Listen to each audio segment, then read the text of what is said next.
They laughed at the veteran's broken cabin until his dog started digging and uncovered something that shouldn't exist.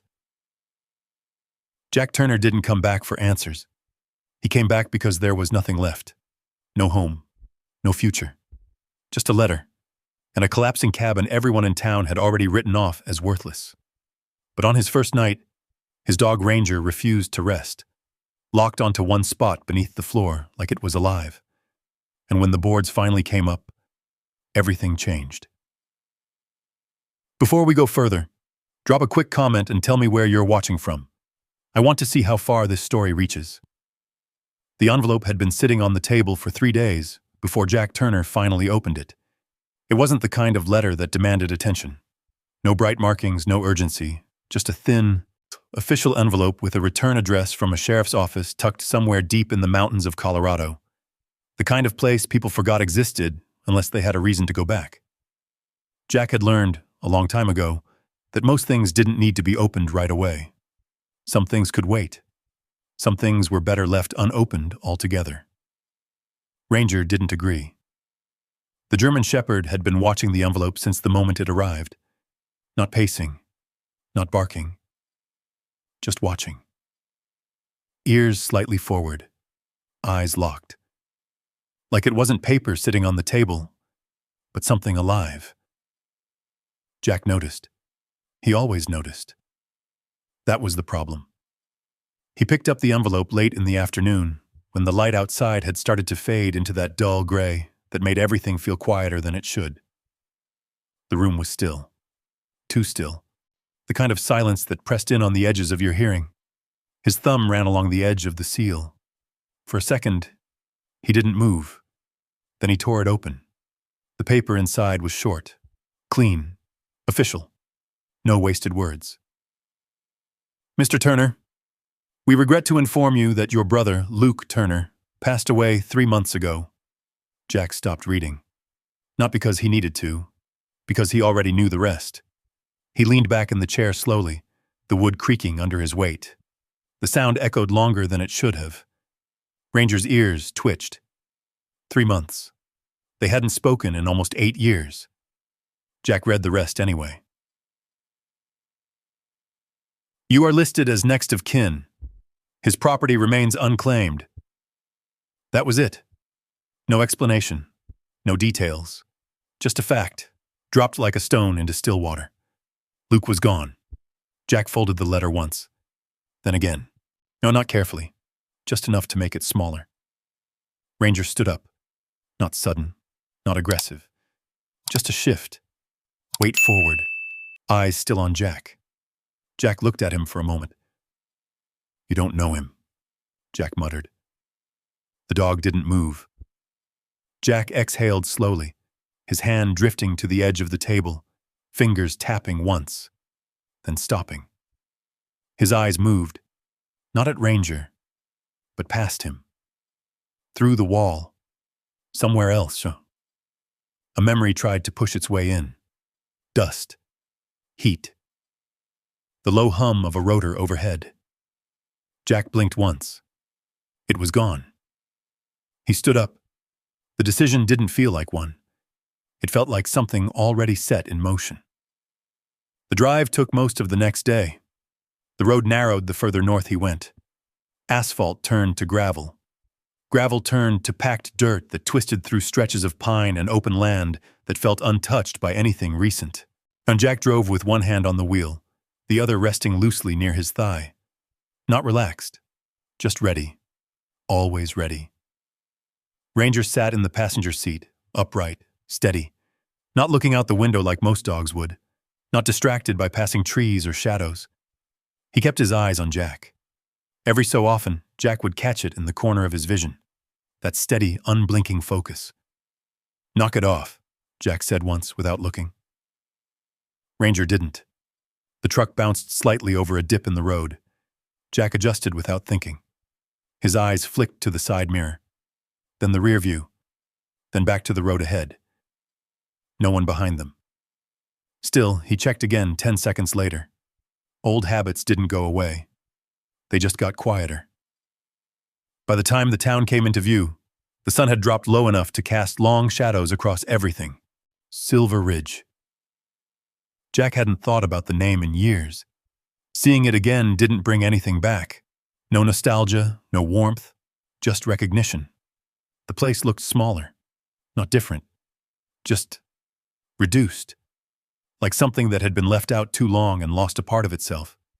A few buildings along the main road, a gas station, a general store with a faded sign that creaked every time the wind shifted, a couple of trucks parked at angles that suggested no one here was in a hurry to leave. Jack slowed the truck slightly as he passed through. A man standing outside the store glanced up. Their eyes met for half a second. Recognition flickered. Then it was gone. Jack didn't stop. Ranger shifted slightly in the seat. Jack noticed that too. "Relax," he said, quieter this time. The dog didn't. So, the road out of town was worse than the one leading in. Narrow, uneven. The kind of road that made you question why anyone would build anything out here in the first place. Jack followed it without hesitation. He didn't need directions. Some things didn't leave you, no matter how long you stayed away. The trees thinned as the land began to rise. Wind moved differently up here, sharper, colder. It carried a sound with it, low and constant, that brushed against the edges of Jack's hearing. For a second, it lined up too closely with something else, a distant rotor.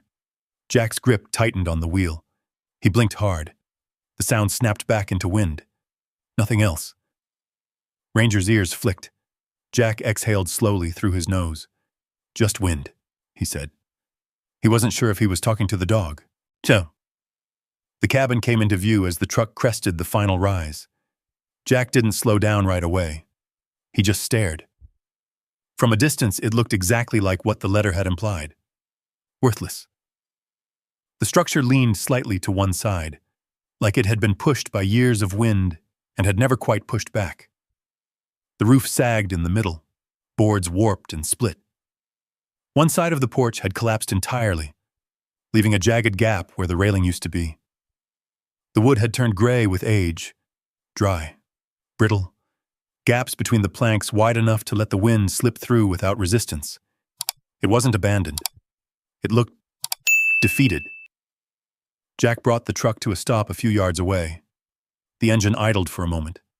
Then he shut it off. Silence settled in immediately. Thicker out here. He didn't move right away. Ranger did. Or the dog's posture changed the second the engine died. Head lifted, ears forward, body still, but not relaxed. Jack noticed. Of course he did.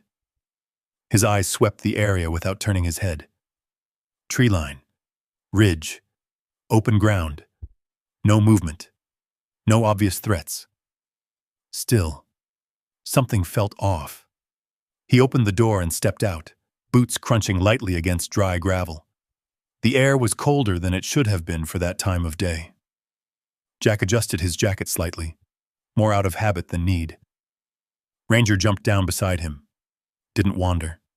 Didn't sniff. He stood close. Too close. Jack glanced down at him. "What is it?" No answer. Just that same fixed attention. Not on Jack this time. On the cabin. Jack followed the dog's gaze. The cabin hadn't changed. Still leaning, still quiet, still exactly as it looked from the road. But something about it pressed in differently now that he was standing here. Not danger. Not exactly. Something unfinished. Jack took a step forward. The wood of the porch creaked under his weight as he tested it with one boot before committing. Ranger didn't step onto the porch. He stopped just short of it, head low, eyes locked on the doorway. Jack noticed that too. His hand moved, without thinking, toward the knife at his belt. He didn't draw it, just rested there, waiting, listening. The wind shifted. The cabin answered with a long, low groan from somewhere deep in its frame. Jack held still. Ranger didn't blink. For a moment, neither of them moved. Then Jack stepped forward onto the porch. The board beneath his foot creaked again, louder this time. Ranger let out a low sound in his throat. Not a bark, Not a growl. Something in between. Jack paused, looked back at him. Easy. Ranger didn't move, didn't relax. Just watched. Jack turned back to the door. It hung slightly open, just enough to let darkness spill out into the fading light. He reached for it, pushed it slowly.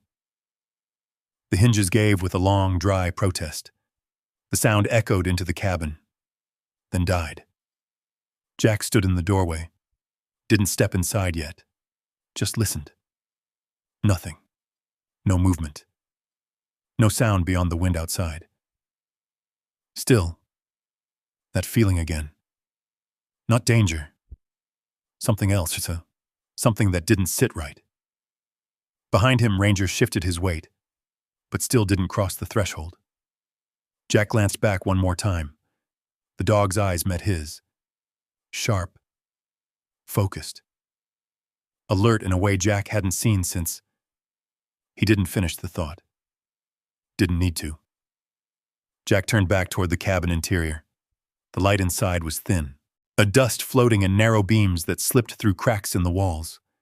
Everything looked exactly as it should. Old. Empty. Forgotten. And yet, Ranger took one slow step forward, stopped again. His gaze dropped. Not at the walls, not at the door, at the floor. Jack followed it. For a brief second, nothing stood out. Just wood, old planks, worn and uneven.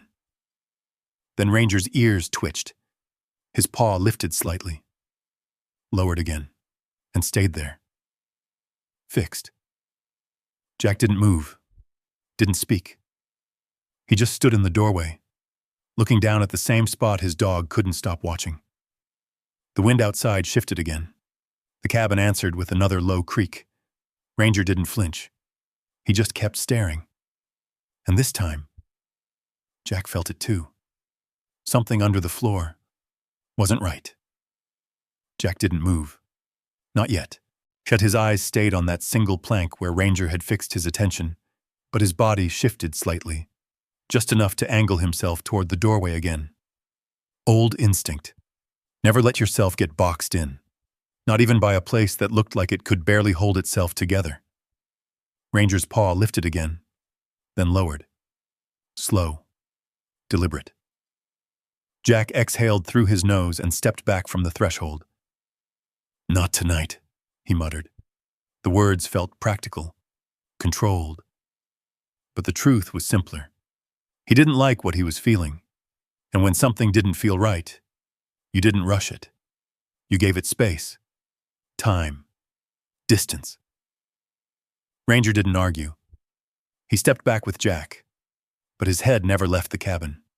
Even as Jack turned toward the truck, the dog's eyes stayed locked on that dark opening behind them.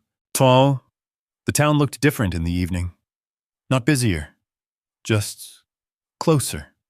Lights flickered on behind dusty windows. A low hum of voices drifted out from the small diner near the center of the main road. Somewhere metal clanged, steady, repetitive, like someone finishing a job they'd been putting off all day. Jack parked near the general store. Didn't go inside right away. He sat there for a moment with the engine off, hands resting on the wheel, watching the reflection of the street in the windshield. Ranger sat upright beside him, still quiet, still watching. "You can relax now," Jack said. The dog didn't. Jack nodded once, like he expected that answer. Then he opened the door.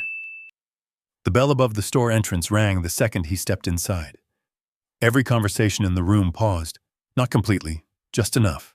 Oh, Jack felt it. He always did. Eyes lifted, heads turned, measured, evaluated. A couple of the older men near the counter looked at him longer than the rest. One of them leaned slightly toward the other, said something under his breath. Jack didn't catch the words. Didn't need to. Ranger moved at his side, close enough that their shoulders almost touched. Not in fear, in position. Jack walked to the back aisle, scanning without looking like he was scanning. Shelves, corners, door behind the counter. Window to the left. 2 exits. No threats. Just people. He grabbed a bottle of water, then another. Something simple. Something that gave him a reason to stand there for a second longer than necessary. A voice came from behind him. "Didn't think you'd come back, Turner." Jack turned. Slow. The man leaning against the counter was thick through the shoulders, heavy in the chest. Beard cut short, but not neat. Hands rough in a way that didn't come from working alone. Dylan Cross. Jack recognized him immediately. Some things didn't change. Dylan pushed himself off the counter and stepped forward just enough to close the distance. Not aggressively. Just enough to make sure he was part of the conversation whether Jack wanted it or not. "Heard about your brother," Dylan said. No sympathy in it. Just information. Jack nodded once. "That's so." Dylan's eyes flicked briefly toward Ranger, then back to Jack. Whole town knew something was off with him. Last few years especially. He shrugged. Digging. Hauling tools out there like he was building something that never showed. Jack didn't respond. Dylan took that as permission to continue. Truth is, most folks figured he lost it. Living alone out there, talking to himself, tearing up that land like it owed him something. A small chuckle came from somewhere behind them. Jack didn't look. Didn't need to. His hand tightened slightly around the bottle in his grip, just enough for the plastic to creak. Dylan noticed. "Anyway," he went on, tone shifting just a little. "You planning to stay?" Jack set the bottle on the counter. "Not long." Dylan nodded slowly. "That's good." Jack's eyes lifted, met his. Dylan smiled, but it didn't reach his eyes. "That place up there," he said. "It's not worth fixing. Barely worth standing in, if we're being honest. First real winter storm rolls through. It'll come down like kindling." Jack said nothing. As Dylan leaned in just a fraction. "I could take it off your hands," he said. "Land's got some use. Timber mostly. Not much else." There it was. Jack tilted his head slightly. "Didn't take you long." Dylan smiled wider this time. "Business doesn't wait." Silence stretched between them. Not uncomfortable. Just heavy. Jack reached into his pocket, pulled out a few bills, and set them on the counter. "Appreciate the offer," he said. "I'll think about it." Dylan studied him for a second, then nodded once. "Don't take too long." Jack picked up the water and turned away. Conversation behind him started again the second he stepped toward the door. Low at first, then louder, like a switch had been flipped. Ranger stayed close. But just before they reached the exit, he stopped. Jack felt the shift instantly, noticed it without looking down. Ranger's posture had changed again. Still, focused. Jack followed the dog's gaze. An old woman sat near the window, hands folded in her lap. She hadn't spoken once since Jack walked in. Hadn't looked away either. Her eyes were sharp, clear, not judging, studying. Jack hesitated, then stepped toward her. "Ma'am?" She nodded once. "You're Luke's brother." Not a question. Jack inclined his head. "Was." The woman's gaze didn't waver.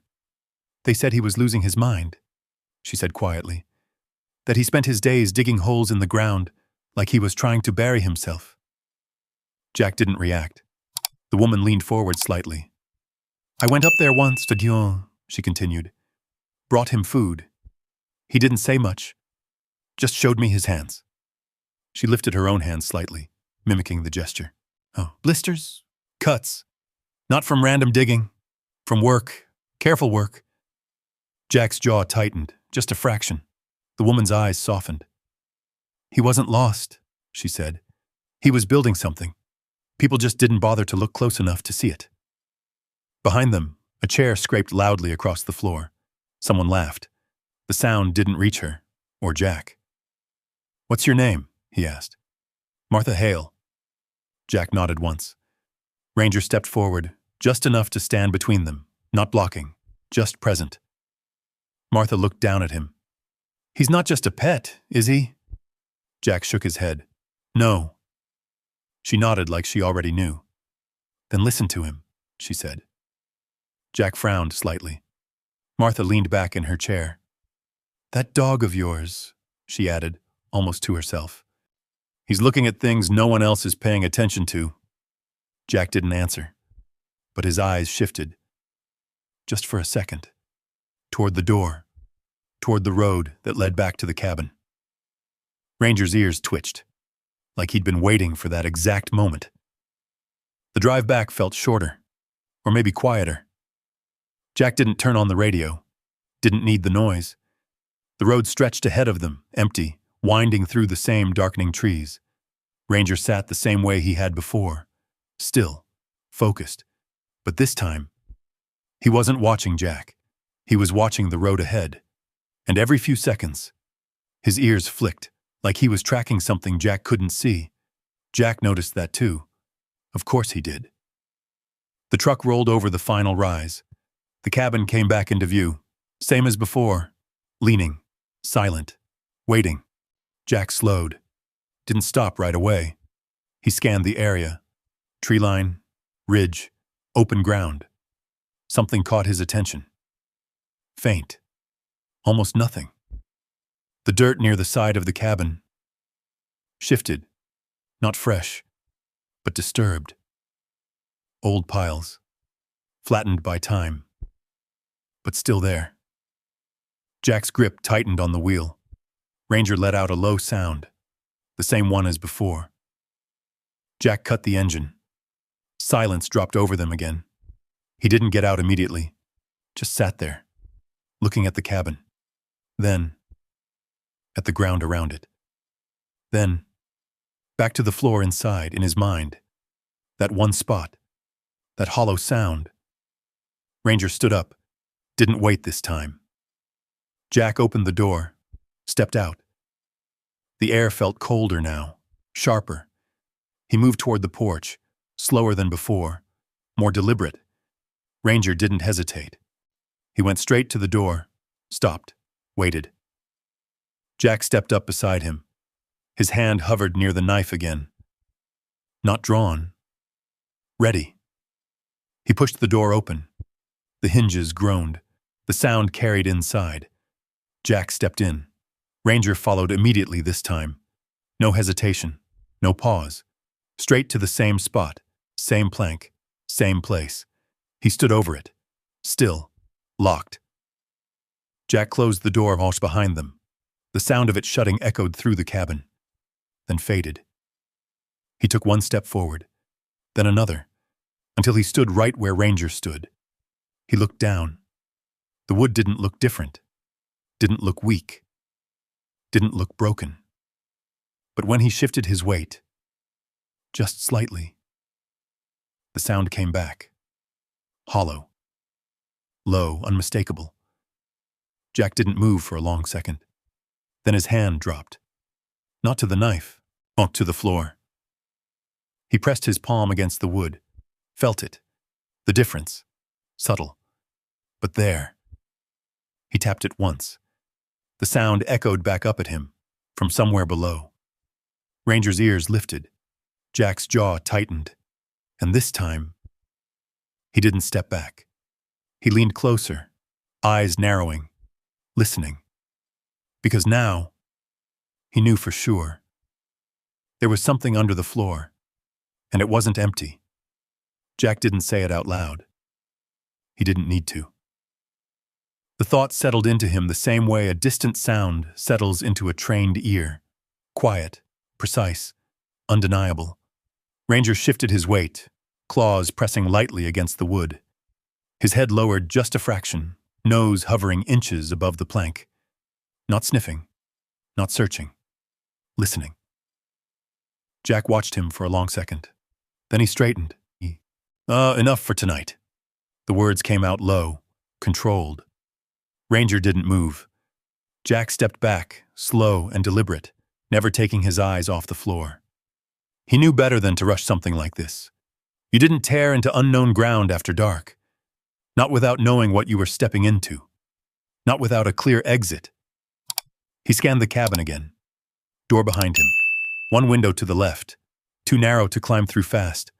Walls thin. Floor unstable. No good fallback. He exhaled slowly. "Tomorrow," he said. This time, Ranger turned his head. Not away. Up. Looking at Jack. That same look again. Like he was waiting for a different answer. Jack held it for a second, then shook his head once. "Tomorrow." Ranger didn't argue, but he didn't leave the spot either. Night came down hard in the mountains. No slow fade. Well, no soft transition. One moment the world was gray, the next it was swallowed whole. Jack lit a lantern and set it on the table. The light spread unevenly across the cabin, catching edges, leaving corners in shadow. It flickered slightly every time the wind pushed against the walls, making the shadows shift in ways that didn't quite match the movement outside. Jack noticed that too. He always noticed. He set his pack down near the wall and moved through the cabin with quiet efficiency. Checked the stove, cleared a space, laid out a blanket on the cot. Simple. Temporary. He didn't plan to stay long. That's what he told himself. Ranger still hadn't moved from the floor. Jack glanced over. "You planning to stand there all night?" No response. Just that same fixed posture. Jack rubbed a hand across the back of his neck and turned away. He crouched by the stove, working a small fire to life. Dry wood caught quickly, the flame steady and controlled. Not too big, not wasteful. The crackle filled the silence. For a few minutes, that was enough. Then the wind shifted. It hit the cabin from a different angle this time. Harder. The walls answered with a long, strained creak that ran from one side of the structure to the other. Jack froze. Just for a fraction of a second. His head tilted slightly. Listening. The sound stretched, then faded. Just wind. He knew that. Still. His hand moved without thinking. Rested near the knife again. Ranger's ears flicked. The dog turned his head toward the wall where the sound had come from, then back to the floor, then back to Jack. Jack caught that. "Oh, pick one," he muttered. Ranger didn't. Jack lay down on the cot fully dressed. Boots off. Everything else stayed. He positioned himself so he could see the door and the window without turning his head. Old habit. Built in deeper than thought. The lantern dimmed slightly as the flame settled. Shadows stretched longer across the ceiling. Ranger finally moved, but not toward the cot. He circled once near the center of the room, then returned to the same spot on the floor. Sat, facing it. Jack watched him.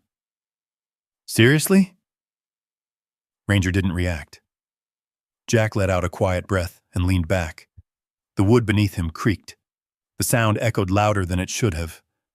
For a second, it wasn't wood. It was something else. A sharp crack in the distance.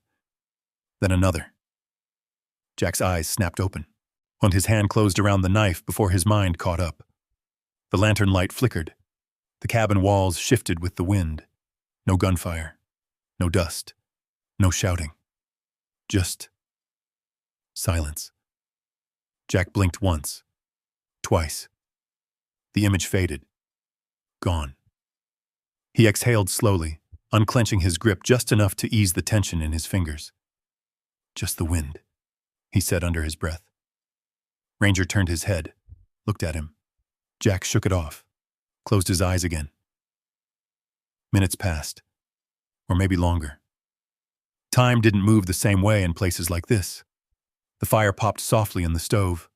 The wind pressed against the walls, and under it all, there was something else. Faint. Rhythmic. Jack's eyes opened again. Not wide. Just enough. He didn't move, didn't shift, he just listened. There. Again. A soft, scraping sound. Pause. Then another.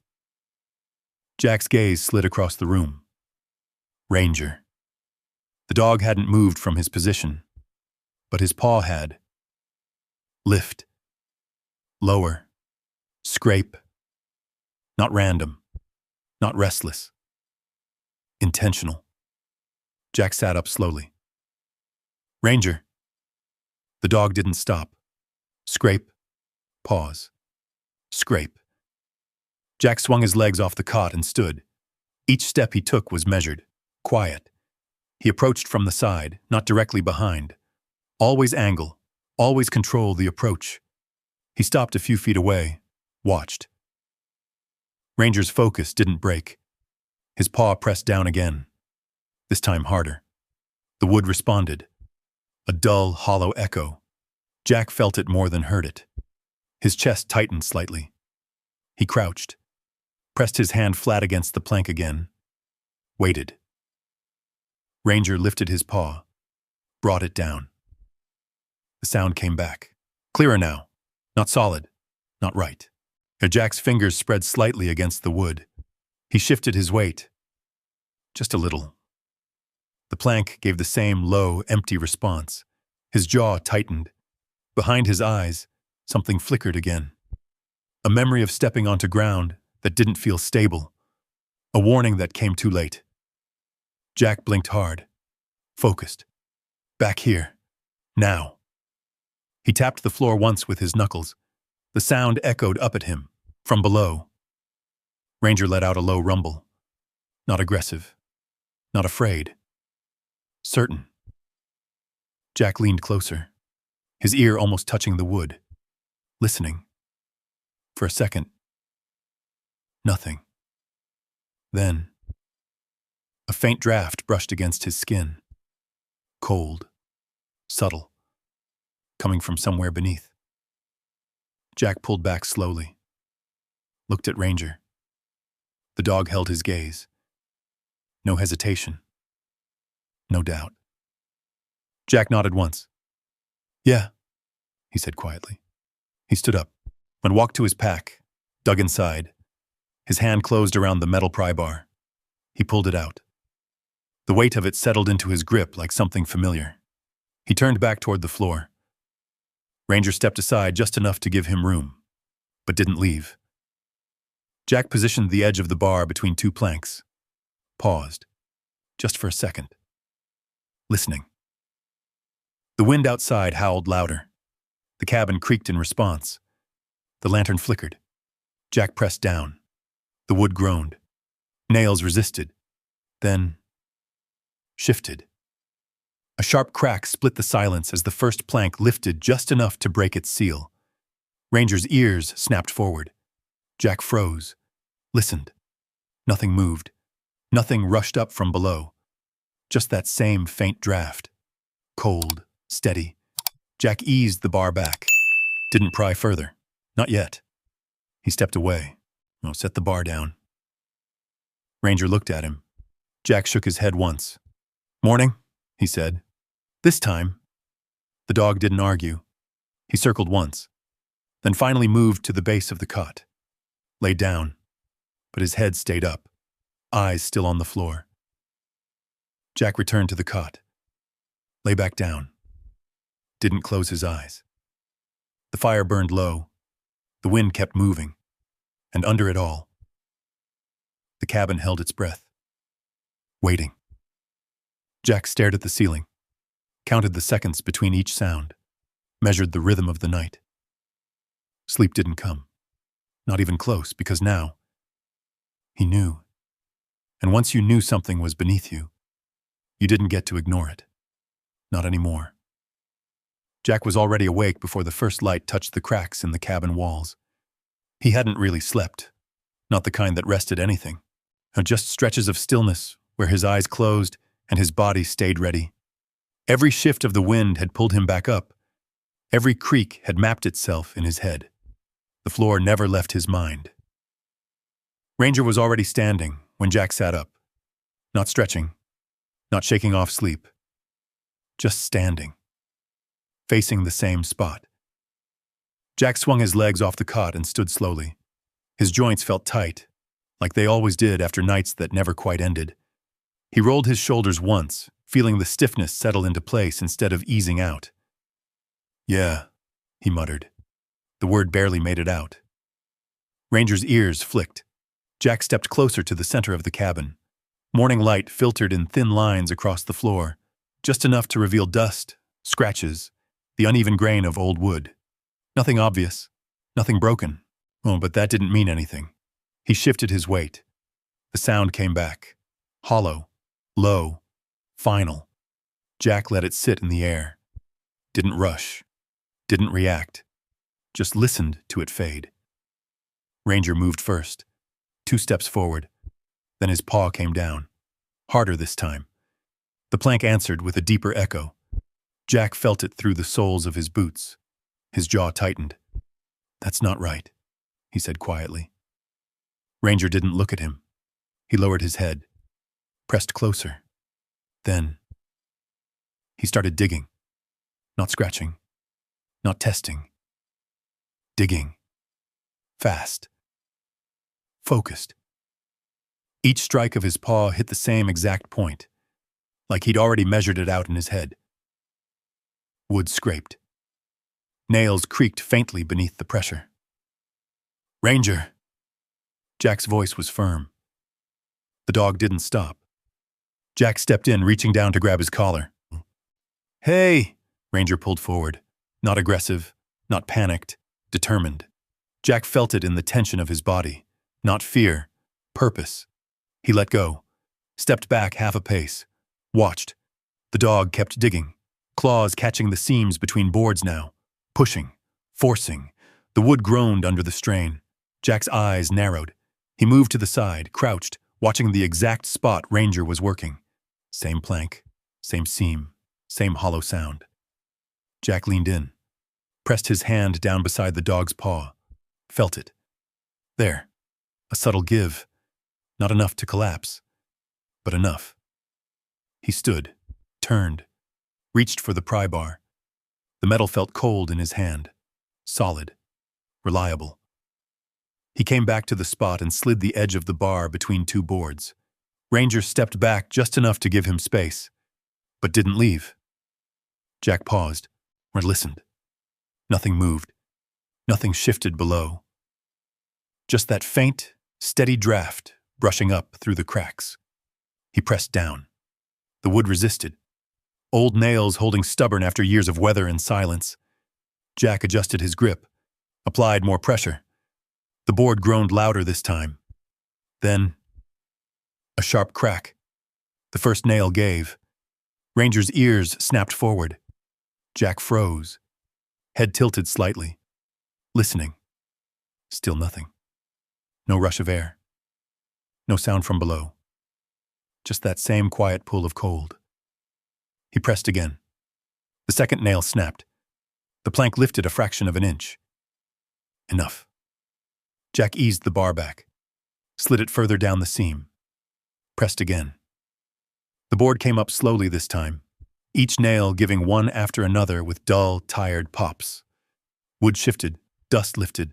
Ranger stepped forward immediately. Well, Jack held a hand out. "Wait!" The dog stopped, barely. Jack pulled the plank free, set it aside carefully. He didn't look at the opening right away. He looked at Ranger first. The dog was still, but every part of him was alert, locked in. Jack turned back and looked down. Darkness, not shallow, not a simple gap between boards and dirt. It dropped deeper than it should have. Jack crouched, reached for the lantern, struck the flame, held it low. The light spilled into the opening and stopped. Not because it hit the bottom, because it hit something else.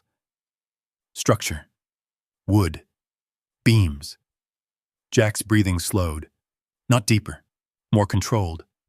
He lowered the lantern further. The light stretched across the space below, revealed more. Not random, not collapsed, built. Ranger didn't wait this time. Well, before Jack could say anything, the dog moved forward and dropped into the opening. "Ranger!" Jack leaned in fast. The lantern swung. Light flickered across the space below. Ranger landed clean. No stumble. No hesitation. He moved forward a few steps. Stopped. Looked back up. Waiting. Jack held still. For a second. Everything inside him pulled tight. That moment before stepping into an unknown space. before crossing into something that might not let you come back out the same way. His eyes moved, measured the opening, estimated depth, checked the edges, looked for anything unstable. Nothing obvious. Still, he reached back, grabbed the rope from his pack, looped it quickly around a support beam above, tied it off, tested the tension. Old habit. Never trust the ground you haven't cleared. Yet he lowered the lantern further, watched how the shadows moved. No shift, no collapse. He took a breath, then another. Then he swung himself down. Boots hit the ground below with a soft thud. The air changed immediately. Cooler. Still. The wind above vanished like it had never existed. Jack straightened slowly, raised the lantern, looked around. The space wasn't large. Not yet. But it wasn't a hole. It wasn't a crawl space. It was a tunnel. Reinforced. Wooden beams set at even intervals. Walls packed tight, deliberate. Ranger stood a few feet ahead, waiting, not exploring, not running, holding position. Jack stepped forward, each movement careful, measured. His hand brushed the nearest beam, solid, not rotted, not weak, set with intention. He moved to the wall, had pressed his fingers into the packed earth, dense, compacted, shaped. His jaw tightened again. "This wasn't random," he said under his breath. Ranger's ears flicked. Jack took another step, then another. The tunnel extended forward into deeper darkness, not wide, but steady, like it had been carved with a plan. Jack stopped, lifted the lantern higher. Light pushed further into the passage, revealed more beams, more structure. No collapse, no chaos, just design. He exhaled slowly. Behind his eyes, something shifted. A memory. Luke, hands covered in dirt, standing on that same land years ago. Not saying much, just working. Jack swallowed once. The thought settled heavier than anything else so far. "Luke," he murmured. Ranger moved again. One step deeper into the tunnel, then stopped, looked back. Oh, Jack followed his gaze. The path ahead wasn't finished.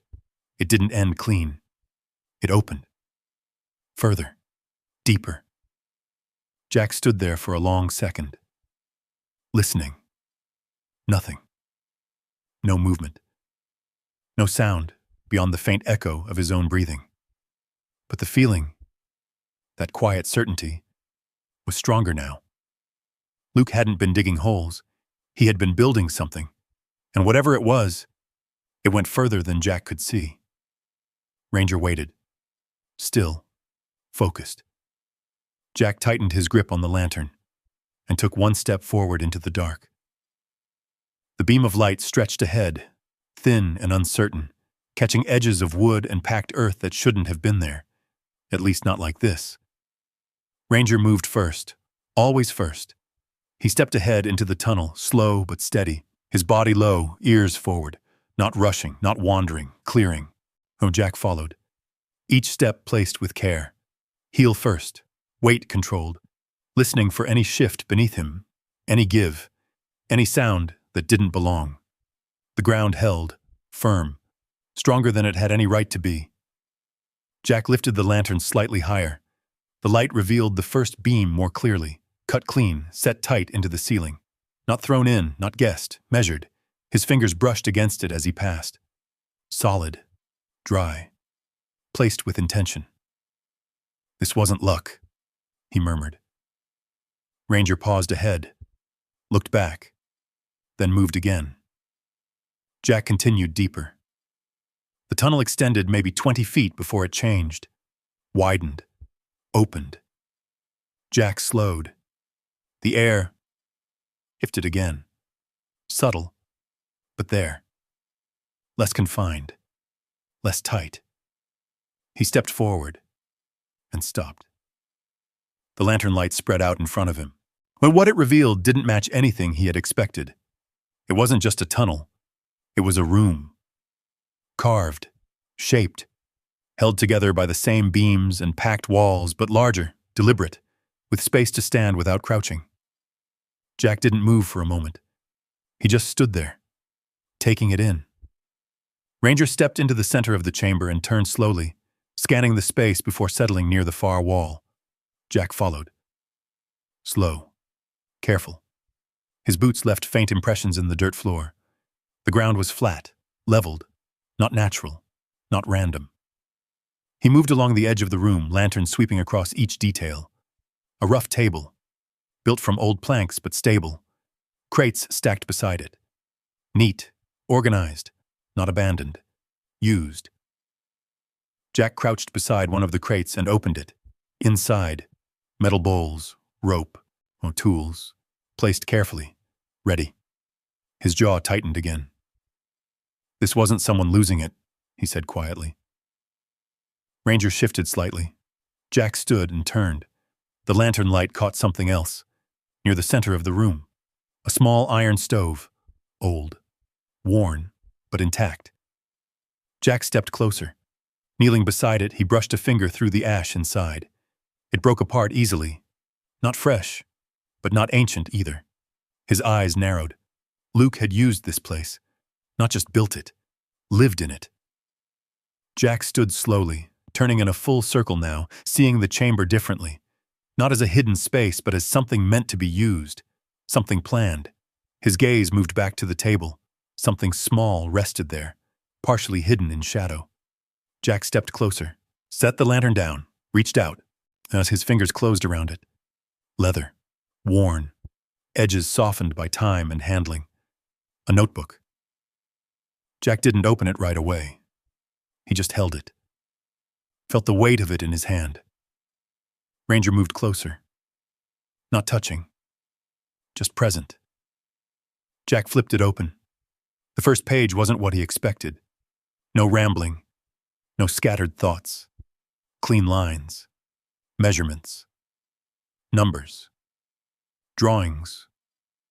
Precise. Jack turned the page. Another diagram. The tunnel. The chamber. Dimensions marked out in careful handwriting. He flipped again. More notes. Soil density. Depth. Support placement. Airflow. Jack stopped. Airflow. He went back a page. Read slower this time. The writing was Luke's. Short. Direct. Every word placed with purpose. Surface temperatures fluctuate rapidly. Subsurface remains stable. Jack's eyes moved to the next line. Ventilation requires elevation differential. He frowned slightly. Behind his eyes, something clicked. Not fully, but enough. Ranger shifted again. Jack looked up. The dog's ears were angled toward the far end of the chamber. Jack followed his line of sight. There. Another passage. Narrower. Partially collapsed at the entrance. Jack stood. Picked up the lantern. Moved toward it. Each step slower than the last. Ranger moved ahead, stopping just short of the opening. Jack crouched. Examined the dirt. Recently disturbed. Not years. Not untouched. Something had shifted here. He reached out, brushing loose soil aside. The tunnel beyond sloped upward slightly. Jack raised the lantern. The light stretched into it. Didn't reach the end, but revealed enough. Stone. Not just dirt. Lined. Deliberate. His breathing slowed again. Controlled. Measured. This wasn't just a room, it was a system. His eyes flicked back toward the main chamber, then to the tunnel he had come through, then back to this new passage. Luke hadn't just been digging. He had been connecting something. Jack leaned back slightly, shifting his weight. The ground beneath him held steady. No cracks, no instability. Everything about this place said the same thing. This was built to last. Ranger took one step forward into the narrow passage, then stopped, looked back. Jack held his gaze, then shook his head once, Not yet. Ranger didn't move, but he didn't push forward either. Jack stood, moved back toward the main chamber. His eyes moved across everything again. Oh, slower this time. More deliberate. Seeing it differently now. Not as something strange, but as something intentional. His gaze returned to the notebook. He picked it up again, flipped further. More notes, more diagrams. Then, a line written larger than the rest. Clear, deliberate. The ground holds heat better than any wall. Jack read it twice, then again. Behind his eyes, the pieces started to shift. Not fully formed, but moving. Luke hadn't been hiding. He hadn't been burying himself. He had been studying something, understanding something. Jack closed the notebook slowly, held it in both hands. The silence in the chamber pressed in around him. Different than above. Heavier, but calm. Ranger moved closer, sat beside him. Jack looked down at him. For the first time since stepping into the tunnel, his expression shifted. Not confusion, not tension. Recognition. Yeah, he said quietly. Ranger's tail moved once. Just once. Jack exhaled slowly and looked around the chamber again. Everything was here for a reason. Every beam, every crate, every line in that notebook. Luke had known exactly what he was doing. Jack stepped toward the ladder opening above, looked up. Light filtered faintly through the gap. The world above felt distant now, less important. He looked back down at the chamber, at the structure, at the notebook in his hand, then at Ranger. The dog held his gaze. Steady, certain. Jack nodded once. Not to Ranger, to himself. He hadn't come here to stay, hadn't come here to understand. But now, he couldn't walk away. Not from this. Not from what Luke had left behind. Not because this wasn't a broken cabin. It was the entrance. And whatever his brother had started down here wasn't finished yet. Jack didn't climb back up right away. He stood in the center of the chamber, lantern held steady, letting the silence settle around him. Not empty silence. Not the kind that made a place feel abandoned. This was different. Still. Contained. Like the air itself had weight. Ranger moved first. He circled once, slow, deliberate, nose low but not searching. Mapping. Taking it in the way he always did. Building a picture without needing to be told what it meant. Jack watched him, then turned back to the walls. He moved closer, running his hand along the packed earth again.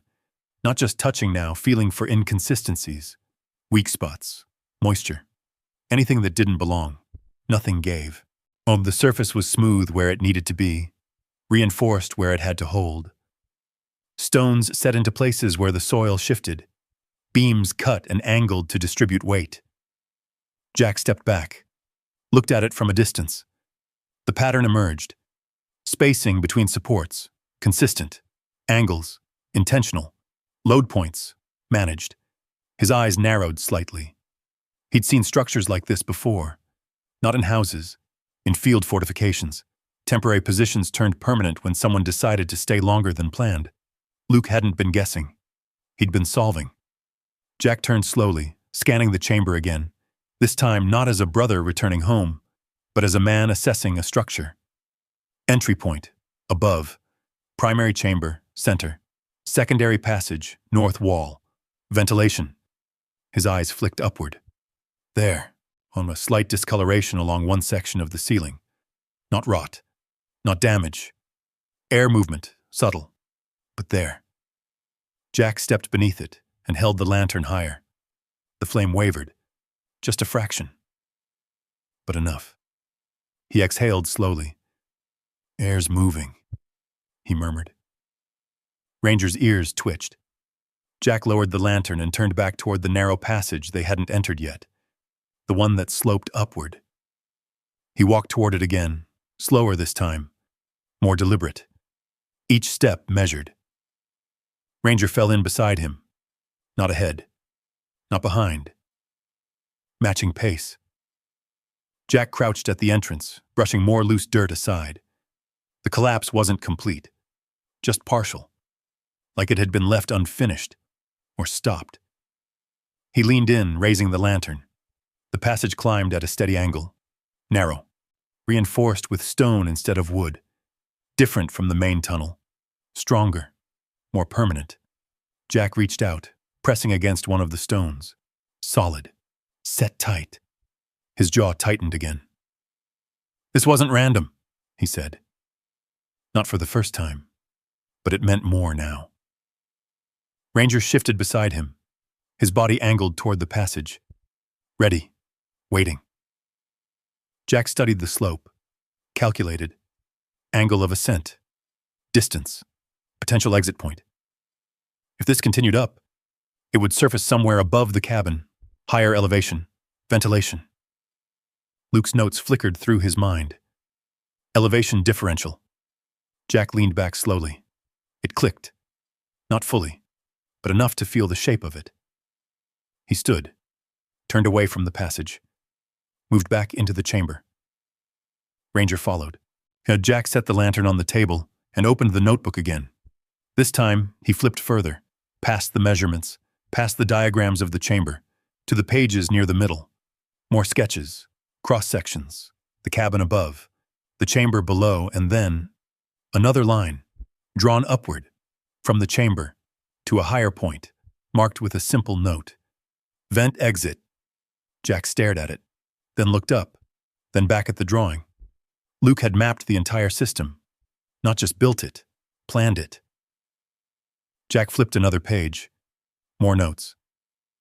Heat retention increases with depth. Wind exposure reduced by terrain shielding.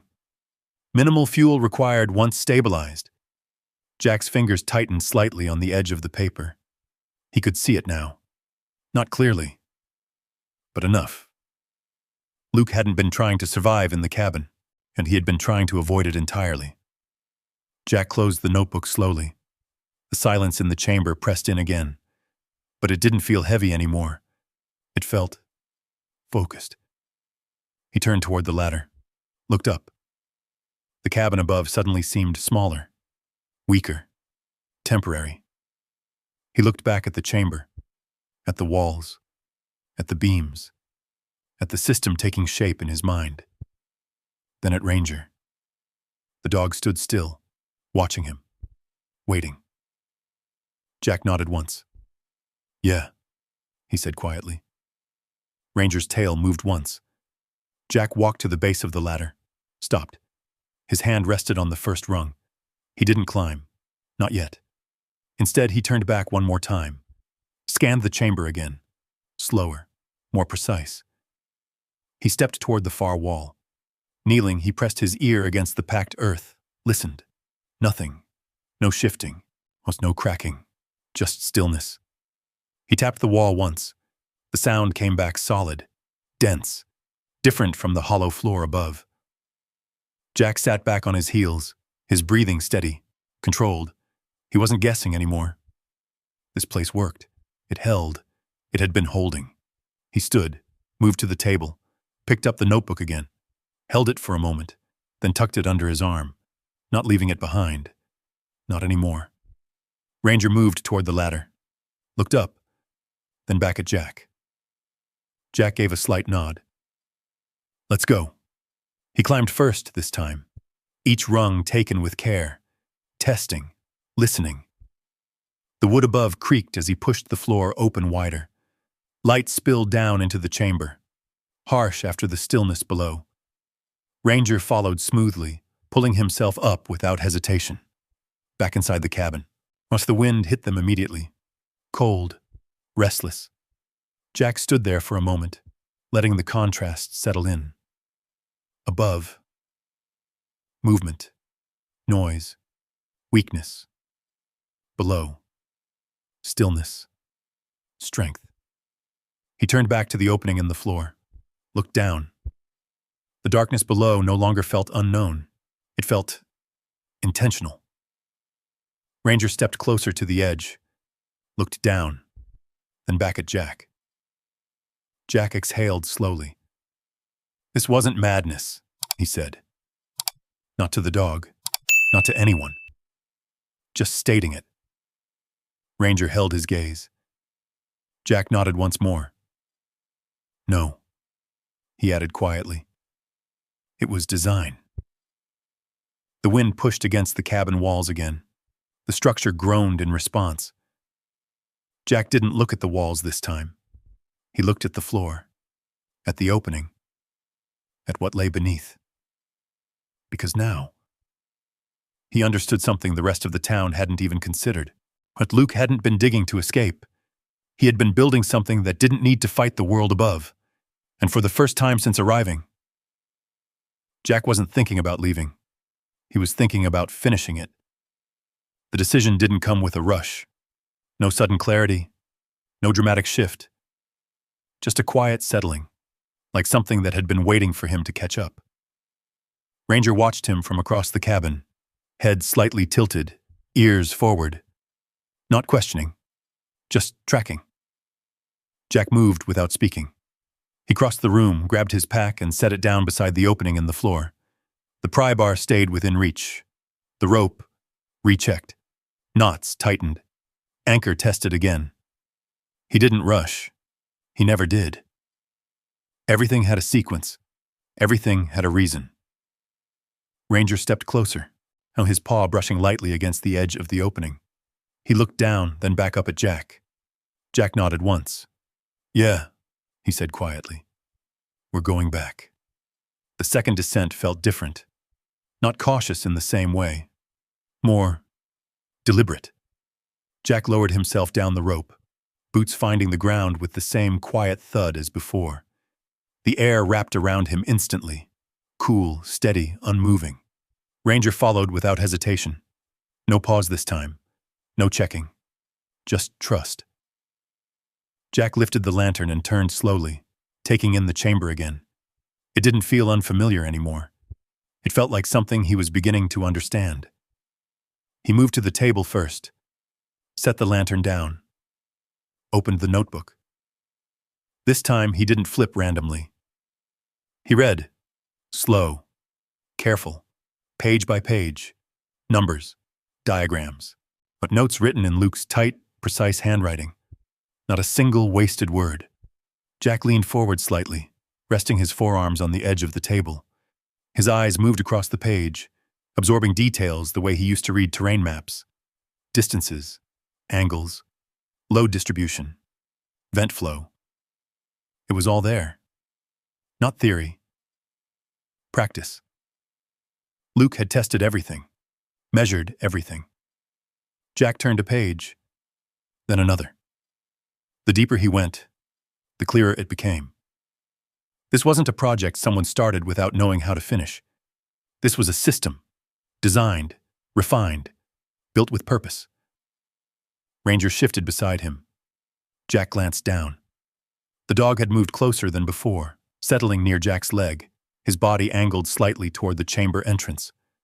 Watching, listening. Jack noticed that too. He always noticed. When his eyes flicked up, scanned the chamber. Nothing had changed.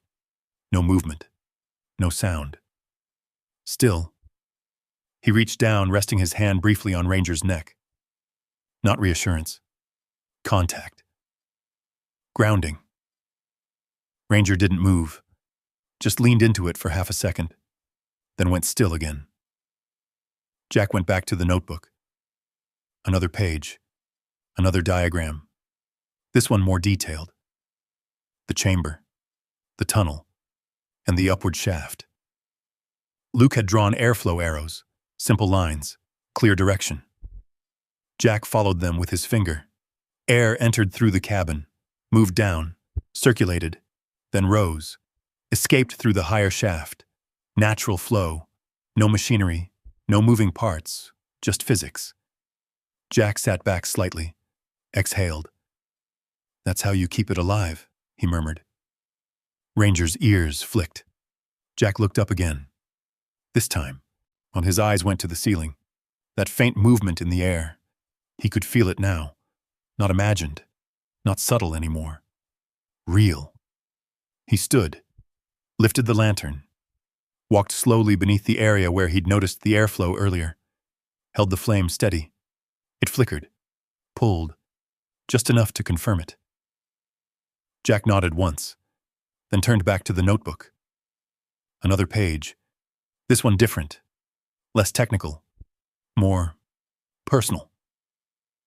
The handwriting changed slightly, not less precise, but heavier, like the words carried more weight. People build against the land. Jack read it under his breath. Walls, fires, barriers. His eyes moved to the next line. But the land is already stronger than anything we can build. Jack's jaw tightened. He read the final line on the page. If you stop fighting it, you don't need as much to survive.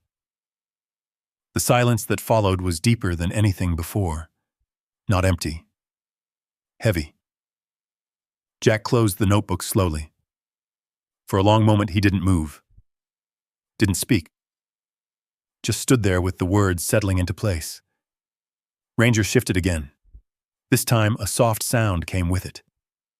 Barely there. Jack's head turned instantly. The dog had stepped toward the far side of the chamber, toward the partially collapsed passage. Jack moved after him. Quick. Controlled. No wasted motion. He reached the opening just as Ranger stopped. The dog's posture had changed. Lower. Tighter. Jack crouched beside him. Easy, he said. Ranger didn't move. His paw lifted slightly, then pressed down. The ground gave. A small shift of loose dirt slid inward, deeper into the passage. Jack's eyes narrowed. He leaned in, brushing more dirt aside. The tunnel beyond opened slightly more now, enough to see further. Stone lining, tighter walls, a gradual incline. Jack raised the lantern. The light pushed deeper. Still no end. But something else. A faint current. Stronger than before. He felt it against his face. Cool air moving upward. Jack's breathing slowed. This connects, he said quietly. Ranger's ears flicked. Jack leaned back slightly, thinking, mapping, the chamber below, the cabin above, the slope of the land outside, the ridge behind the cabin. His eyes lifted, focused, the hill. Jack stood, turned back toward the main chamber, his steps quicker now, more certain. He grabbed the rope, clipped it tighter, tested it again, then looked at Ranger. We're going up, he said, but Ranger didn't hesitate. They climbed together, back into the cabin. The wind hit them again, sharp, restless. Jack didn't pause. He moved straight to the door, pushed it open, stepped outside, Ranger at his side. Jack scanned the area. Quick, precise, tree line, ground, sky. Then, he turned, looked toward the hill behind the cabin, the one he'd barely noticed before. It rose gently, covered in dry grass and scattered stone. Nothing remarkable, unless you knew what to look for. Jack started walking. Ranger moved ahead, not running, leading, halfway up the hill. Ranger stopped. His nose lowered. He circled once, then stopped again. Right over a patch of ground that didn't look any different than the rest. Jack stepped closer, looked down. Nothing obvious.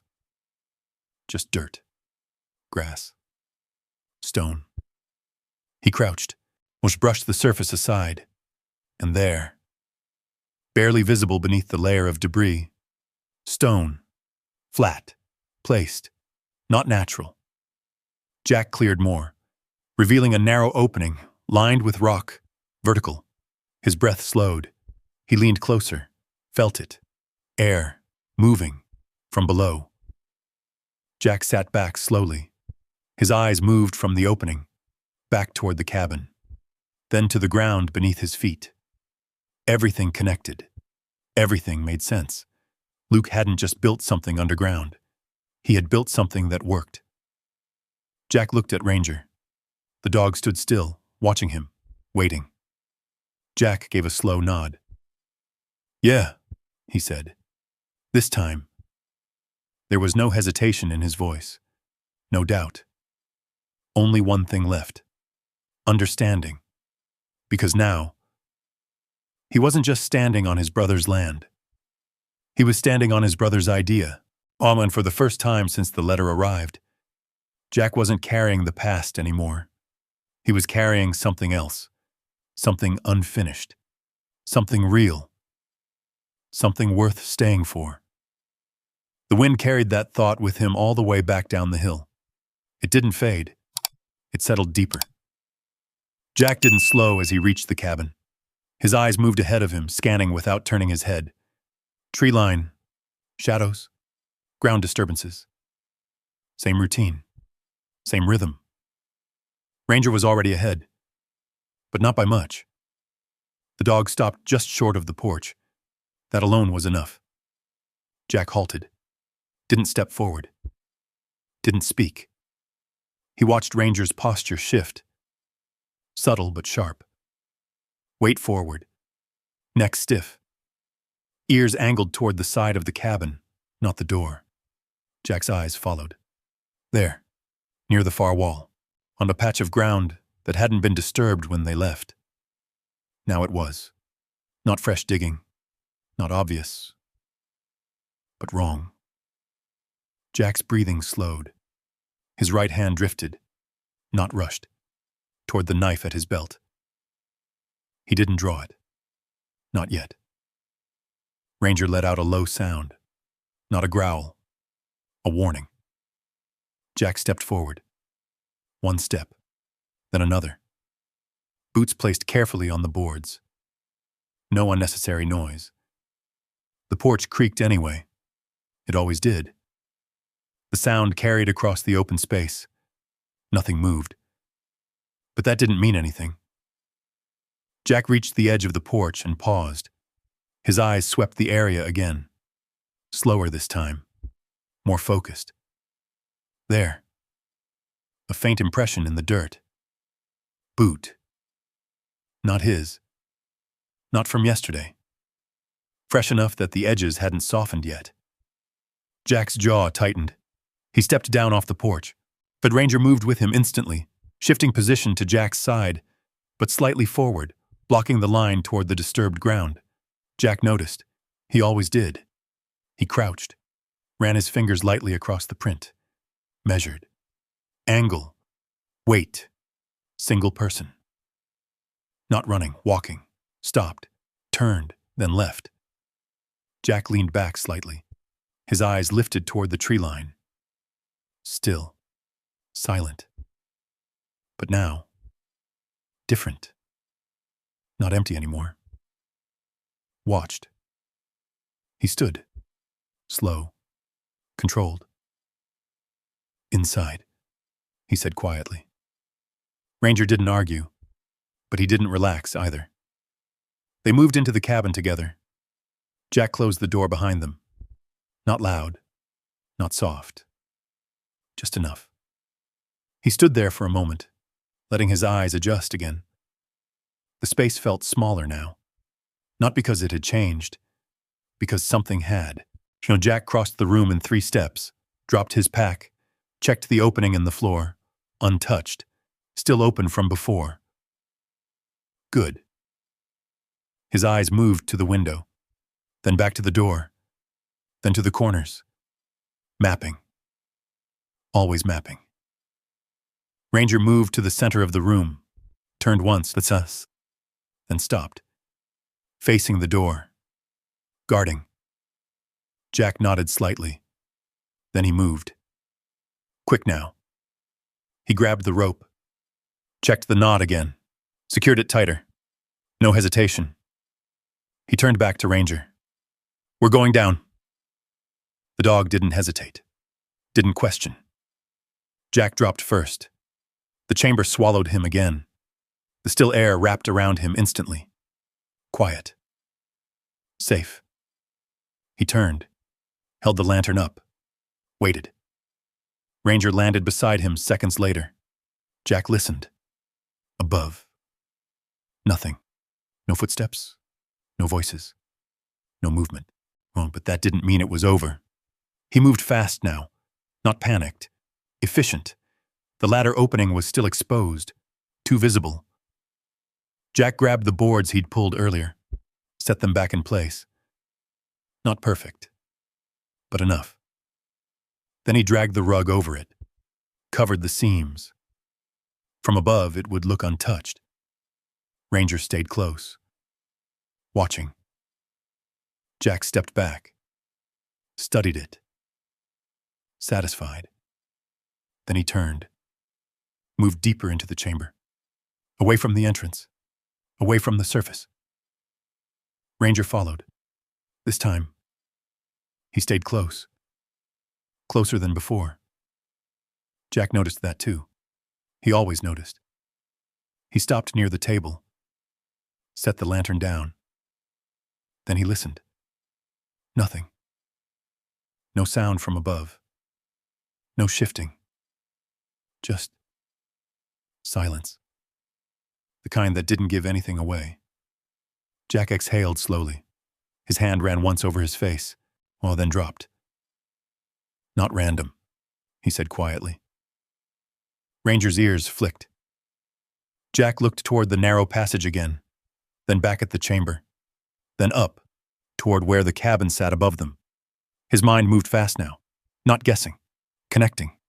Someone had come here, recently, not exploring, not by accident.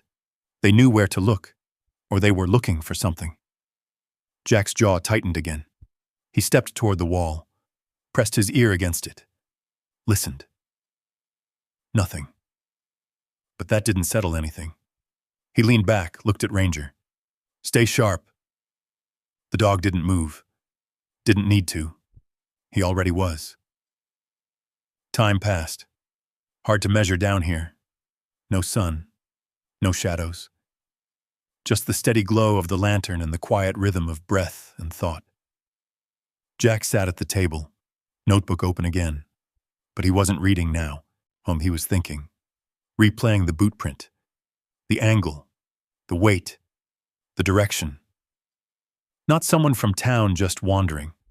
Too precise. Too controlled. His fingers tapped once against the page, then stopped. Above, a faint sound. Jack froze. Ranger's head snapped up instantly. Both of them went still, listening. The sound came again. Soft. A step. Then another. Muted through the floor. Jack's hand moved to the knife. This time, he drew it. Slow. Controlled. No sound. Ranger shifted slightly. Positioning. Blocking. Jack stood. Moved toward the center of the chamber. Eyes on the ceiling. Waiting. The footsteps above moved once more. Then stopped.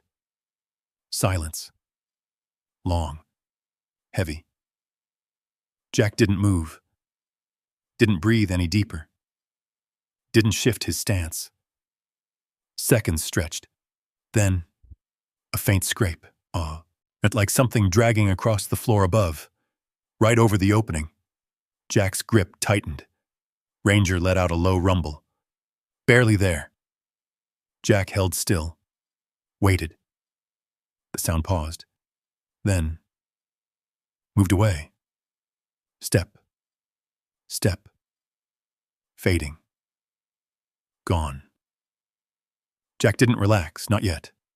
He stayed there, listening, counting, measuring the silence. 1 minute. 2.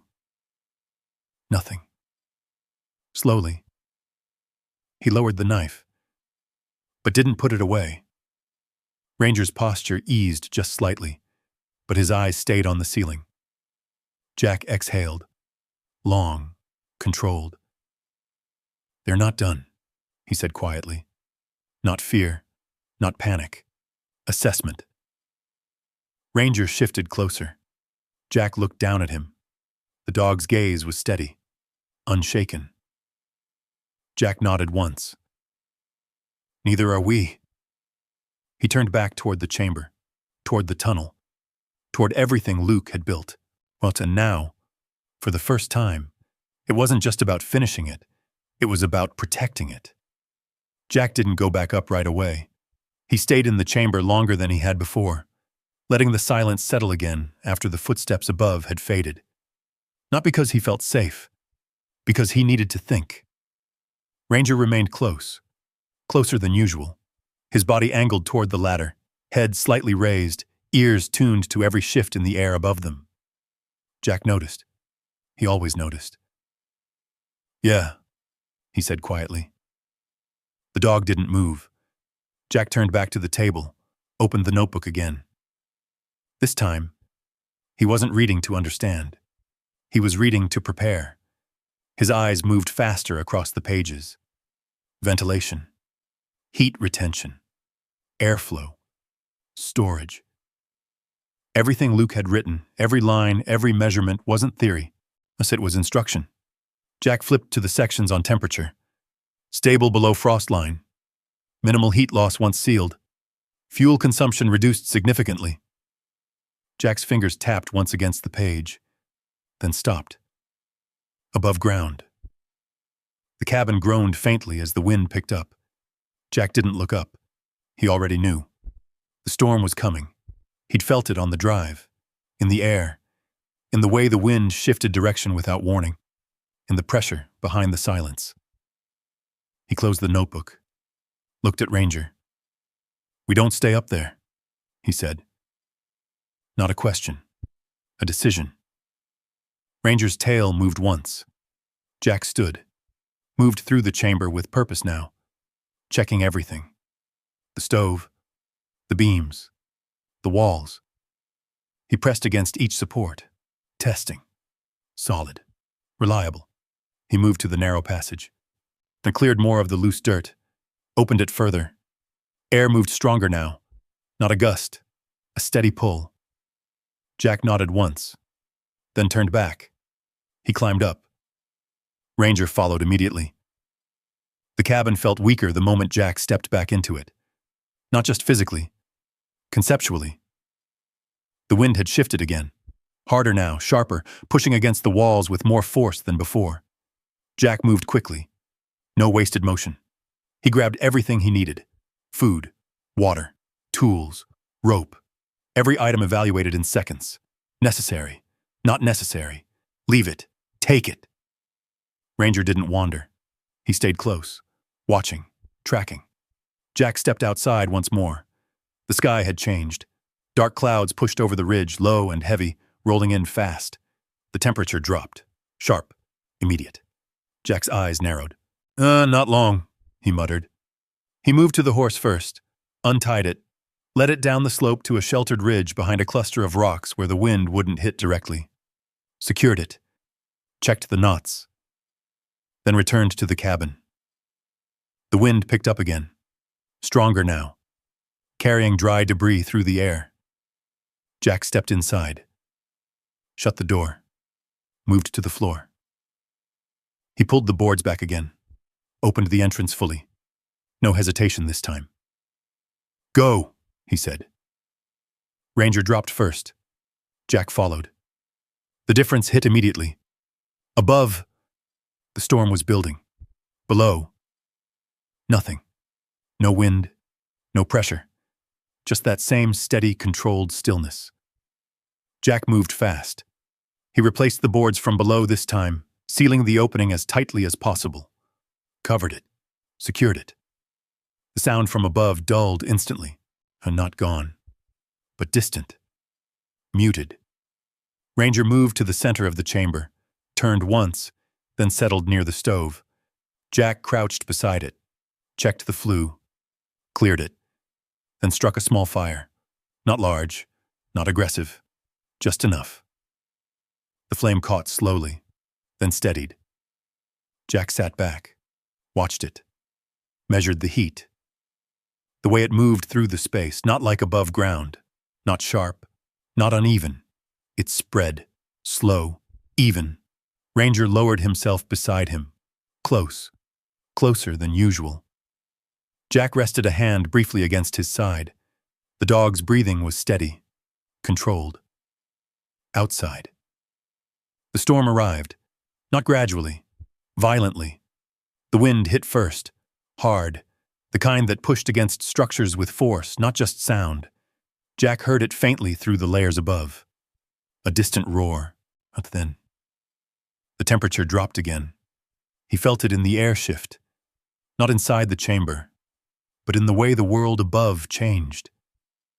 Jack leaned back slightly, listening. The sound of the storm didn't match the stillness around him, didn't belong. But it was there, a reminder of what they weren't in. Ranger's ears twitched. Jack followed his gaze. The dog wasn't looking at the ceiling this time. He was looking at Jack, watching him, waiting. Jack gave a small nod. "We're good," he said quietly. The dog didn't move, but he relaxed, just slightly. Jack looked around the chamber, at the walls, at the beams, at the stove, then back to the notebook. He picked it up again, flipped to the section he had read earlier. The ground holds heat better than any wall. Jack looked up.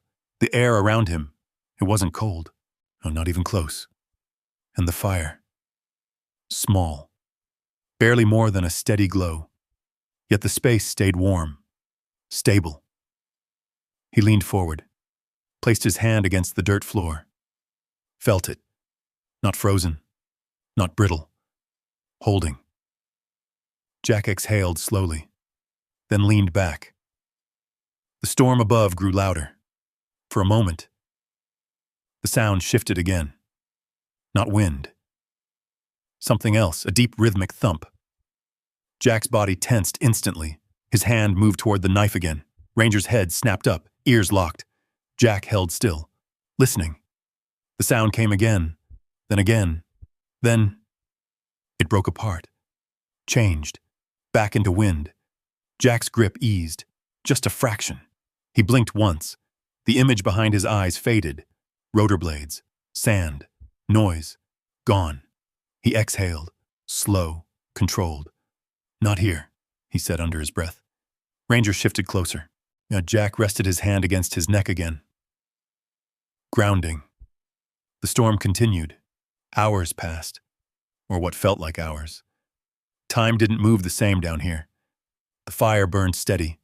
The air stayed calm.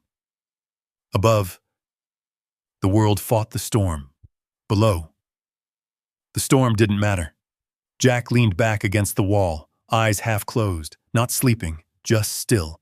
Ranger stayed pressed against him, present, alert, alive.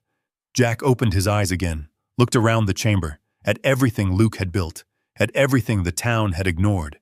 Then, at the ground beneath him, a faint shift passed through him. Not tension, not doubt. Something else. Recognition. This wasn't just shelter. It was proof. Luke hadn't been guessing. He hadn't been wrong. He had been ahead.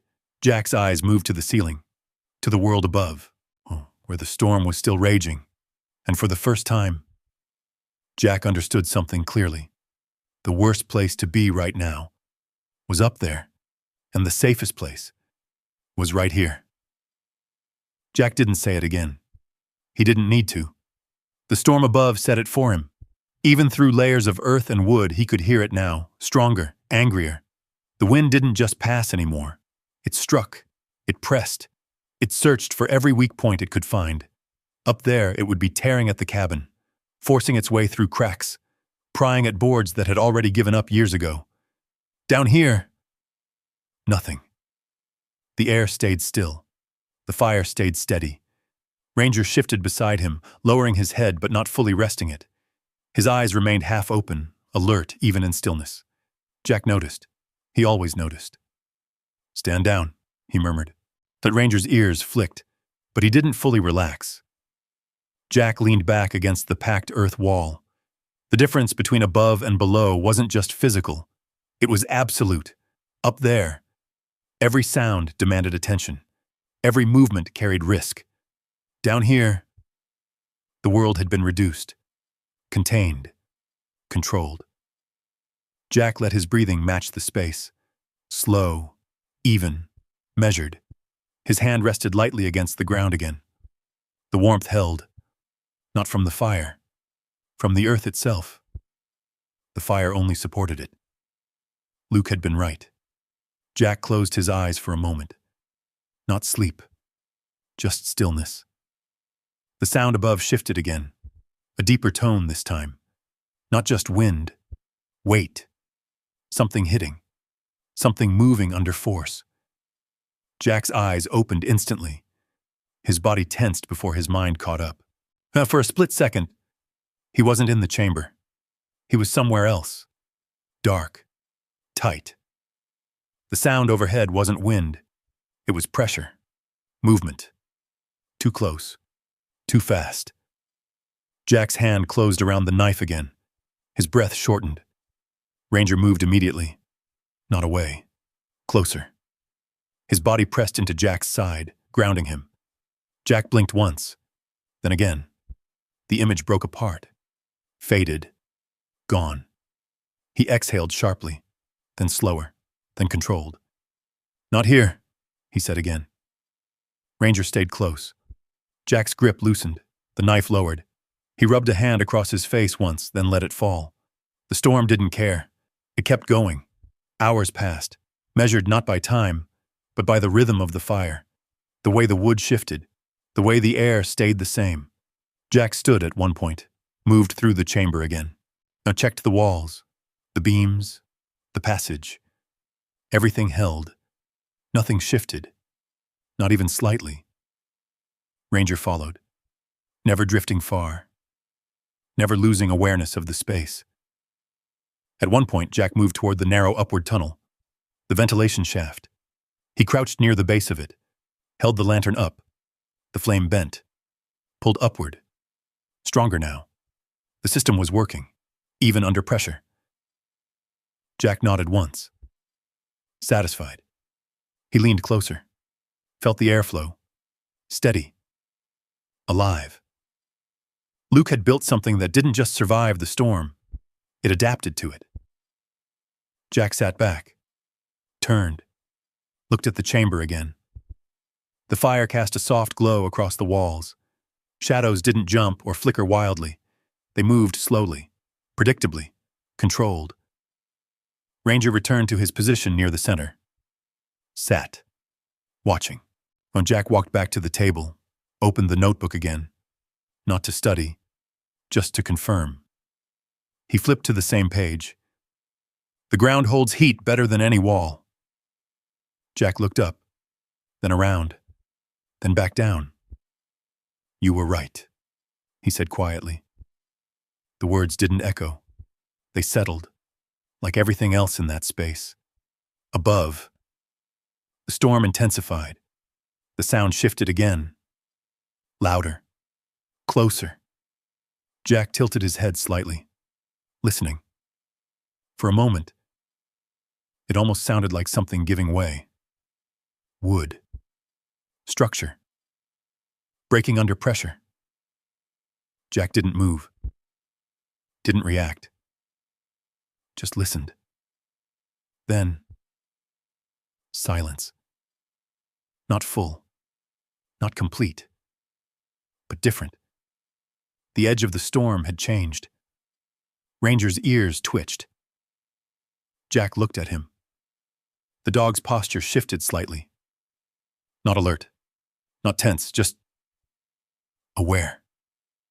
Jack nodded once. Oh, still holding? He said. Not asking. Ranger's tail moved once. Jack leaned back again. This time, he let himself rest. Not sleep, but close. The chamber stayed the same. The air stayed the same. The fire burned low. And for the first time since he'd arrived, Jack didn't feel like he was waiting for something to happen. He was already inside the answer. Above, the storm tried to tear the valley apart. Below, it couldn't touch them. And that difference, that absolute divide, was everything. Because when the storm ended, the world above would be different, and the people in it would finally have to face something they had ignored for too long, that the strongest shelter they had ever needed had been beneath their feet the whole time. Morning didn't arrive all at once. Not above, and not below. No, down in the chamber, it came as a subtle shift. Not in light, but in sound. The storm was gone. Not fading. Gone. Jack opened his eyes slowly. For a second, he didn't move. Didn't sit up. He just listened. No wind. No pressure. No distant roar trying to tear the world apart. Just stillness. Different from before. Cleaner. Final. Ranger lifted his head at the same time. Ears forward. Alert again. Jack pushed himself up. His body felt tight, but steady. No tremor. No rush. Just control. He stood. Walked toward the center of the chamber. Paused. Listened again. Nothing. He looked at Ranger. Let's check it. The dog was already moving. Jack climbed first. Careful, testing each rung, listening as he went. The boards above held. No shifting. No collapse. He pushed them open slowly. Light spilled down. When bright, cold, clean. Jack pulled himself up into the cabin and stopped. The world outside had changed. Completely. Snow covered everything. Not just a layer. A weight. Deep enough to swallow the ground. The porch was buried halfway up the railing. The cabin roof sagged under a thick blanket of white. Jack stepped forward slowly. Boot pressing into snow that gave, then held. Cold air hit his face. Sharp, but not violent. Ranger climbed up behind him. Paused. Looked around. Then stepped out beside Jack. Jack turned. Looked at the cabin. The boards were still standing. Barely, but standing. The walls leaned more than before. The structure had held, but only just. He looked out across the valley. The town below was nearly unrecognizable. Shapes buried, paths gone, everything muted under white. Jack stood still, taking it in. Then, a sound, faint, distant, voices. He turned. Ranger's head snapped toward the ridge. Jack followed. Figures, moving through the snow, slow, heavy. A group. Jack's eyes narrowed. Sheriff Harper, he recognized him from years ago. And behind him, Dylan Cross. Others too. All moving toward the cabin. Jack didn't move. He stood where he was, waiting. Ranger stepped slightly forward. Positioning. Blocking. Jack rested a hand lightly against his shoulder. Easy. The dog held, but didn't back down. The group reached the base of the slope, struggled through the snow, step by step, until they reached the porch. They stopped, looked up, saw him. For a moment, no one spoke. Jack stood there, calm, steady, alive. Dylan's expression shifted first. Confusion, and then something else, and not belief, not yet. How? One of the men started. Didn't finish. Sheriff Harper stepped forward. His eyes moved over Jack, then the cabin, then back to Jack. You made it through that? He asked. Jack nodded once. That's not possible, another man muttered. Dylan didn't say anything. His eyes moved past Jack, scanning the cabin, looking for signs, damage, collapse, anything that matched what should have happened. He didn't find it. Jack turned slightly, gestured toward the door. If you want to understand, he said calmly, you should come inside. The men hesitated, only for a second. Then Sheriff Harper stepped forward, climbed onto the porch, entered the cabin. The others followed. Dylan last. Ranger moved aside, but stayed close, watching. And Jack walked to the center of the room, knelt, pulled the rug aside, opened the boards. The ladder revealed itself. Dark below, still, silent. Sheriff Harper stepped closer, looked down, then back at Jack. What is that? Jack didn't answer. He grabbed the lantern, lit it. lowered it into the opening. Light spilled down, revealing the chamber, the beams, the walls, the space. Sheriff Harper's expression changed. Slowly, he stepped forward, gripped the ladder, climbed down. One rung at a time. The others watched, silent. When his boots hit the ground below, he stopped. Jack could see it in his face, even from above. That moment, when everything shifted. Well, I'll be... Harper's voice echoed up. One by one, the others followed, each man climbing down, each one pausing at the bottom, and each one reacting the same way, not loud, not dramatic, just stunned. Dylan came last.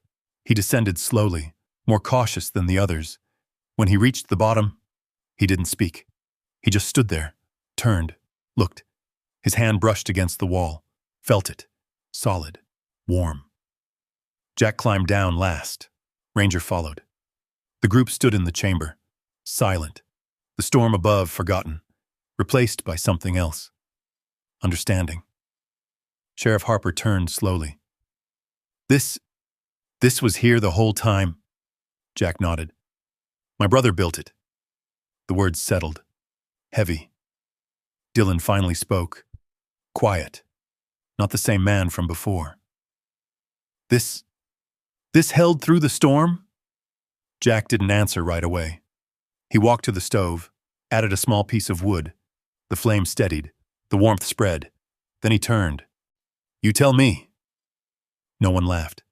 No one argued. They felt it. The air, the stability, the calm. Above, the storm had almost destroyed everything. Down here, it had done nothing. Dylan's hand remained on the wall, his fingers pressed into the packed earth, testing, feeling. Then he pulled his hand back slowly. His expression changed. Not pride, not confidence, something quieter. Realization. Sheriff Harper looked at Jack, then around the chamber, then up toward the ceiling. This changes things, he said. Jack didn't respond. He didn't need to. They already knew. Every man standing there knew, because they had just come from a world that had nearly frozen them alive. And now, they were standing inside something that had ignored it completely. Ranger moved slightly, sat beside Jack, calm, steady, but Jack rested his hand against him again. For a moment, no one spoke. No one moved. The truth didn't need explanation. It didn't need argument. It was already proven. And above them, the valley waited, changed, whether it understood it yet or not. The valley didn't speak right away. It didn't celebrate. It didn't argue. It just changed. Slowly. The men climbed back out of the chamber one by one, their boots hitting the cabin floor with a different weight than before. Not lighter, heavier, like they were carrying something they hadn't expected to find. Jack came up last. Ranger followed, pulling himself over the edge and landing beside him with quiet control. His injured leg, slight, almost invisible, still favored, but never slowing him. Jack noticed. He always noticed. Dylan Cross didn't leave immediately, yet he stood in the cabin longer than the others, his eyes moving across the walls, the floor, the opening that had just been covered again. Then he looked at Jack. No smile, no edge. Your brother, Dylan said, his voice quieter than it had ever been. He really built all that? Jack didn't answer right away. He looked at the floor, then at the walls, then back at Dylan. He didn't build it for you to believe in it, Jack said. Dylan held his gaze, then nodded once. Not agreement. Acceptance. He turned, stepped out into the snow, and left. The days that followed didn't feel dramatic. They felt steady. The storm had taken its shot. Now the valley was left to deal with what remained. Collapsed roofs, frozen fences, broken routines. But something else moved through it now. Quieter, stronger. Curiosity. Most people came, not all at once, not in crowds, one or two at a time, walking up the same slope, standing outside the same broken cabin, looking at it differently. Jack didn't invite them, didn't explain. He just opened the door, showed them the ladder, and let them see. That was enough. It always was. Ranger stayed close. Always. He watched every new person the same way. Calm, still, alert. Not hostile, but never careless. Jack noticed. He always noticed. Martha Hale came up on the third day. She didn't ask permission, didn't hesitate. She walked straight to the cabin, stepped inside, and stood over the floor. Jack watched her, said nothing. She looked down at the boards, then at him. "Show me." Jack pulled the rug aside, opened the entrance. Martha climbed down without waiting, slow, careful, but certain. When she reached the bottom, she didn't speak right away. She walked through the chamber, touched the wall, ran her hand along one of the beams. Then she stopped, turned, looked up at Jack. Her eyes weren't surprised. They weren't shocked. They were confirmed. "I told them," she said quietly. "He wasn't lost." Jack nodded once. Ranger moved closer to her, not touching, just near. Martha looked down at him, then back at Jack. "He finished it," she said. Jack shook his head. "Not yet." Martha studied him for a second, then nodded. "Good," she said. Winter didn't stop, but it changed. The next storm came quieter, less violent. Or maybe it just felt that way, because the valley wasn't the same anymore. In some homes, trapdoors appeared, simple at first, rough, not perfect, but intentional. Men who had spent their lives building upward started digging down. Jack didn't lead them, didn't teach. He just kept working. Down below, expanding, reinforcing, finishing what Luke had started. Ranger stayed with him, always, through every movement, every shift, every sound. One afternoon, while clearing part of the narrow passage, a support beam slipped. Not fully, just enough. The weight shifted. Jack reacted instantly, stepping back, pulling away from the line of collapse. Ranger didn't. He moved forward, between Jack and the falling section. A piece of wood came down hard, struck his shoulder. Jack moved before the sound finished echoing. "Ranger!" The dog stumbled once, then held. Jack dropped to his knees beside him, hands moving fast, checking, assessing. The leg, bruised, not broken. Ranger looked at him, steady, unshaken. Jack exhaled slowly. His hand stayed on the dog's neck longer this time. "Don't do that again," he muttered. Ranger didn't respond, just stayed close, closer than before. Jack noticed. He always noticed. Time passed, not measured in days, in changes. More chimneys appeared on the hills, small stone vents rising from the ground, smoke curling up into the cold air in thin, steady lines. Not wild, not desperate, controlled. From a distance, the valley looked the same. Cabins, snow, stillness. But underneath, everything was different. Jack stood on the ridge one morning, Ranger beside him. They looked down at Silver Ridge, smoke rising from places that hadn't existed before. Movement beneath stillness, life beneath cold. Now Jack's eyes moved slowly across the land, taking it in, then he looked back at the cabin, still leaning, still worn, still unimpressive. Nothing about it suggested what lay beneath. Ranger moved closer, sat beside him. Jack rested his hand against his back. For a moment, they stood there in silence. No tension, no urgency, just presence. Jack exhaled slowly. He saw it first, he said quietly. Not to Ranger, not entirely. But the dog's ear flicked. Jack nodded once. Yeah, he added. Ranger's tail moved once. Jack looked down at him, then back at the valley. The place that had laughed. The place that had judged. The place that had been wrong. Not malicious. Just blind. Jack turned, started back toward the cabin. Ranger followed. Step for step, same distance, same rhythm. The door creaked as it opened. The floor waited. The ladder beneath it. The space below. Jack stepped inside. Didn't hesitate. Didn't pause. He moved straight to the center, pulled the rug aside, opened the boards. The air rose to meet him. Steady, familiar, real. Ranger moved to the edge, looked down, then back at Jack. Jack gave a small nod. Home, he said. And this time, there was nothing uncertain in his voice, because the man they had called crazy hadn't been wrong. He had just been early. Now I want to ask you something simple. If you were standing in Jack's place, would you have trusted what was under that floor? Type 1 if you would have stayed and kept digging. Type 0 if you would have walked away.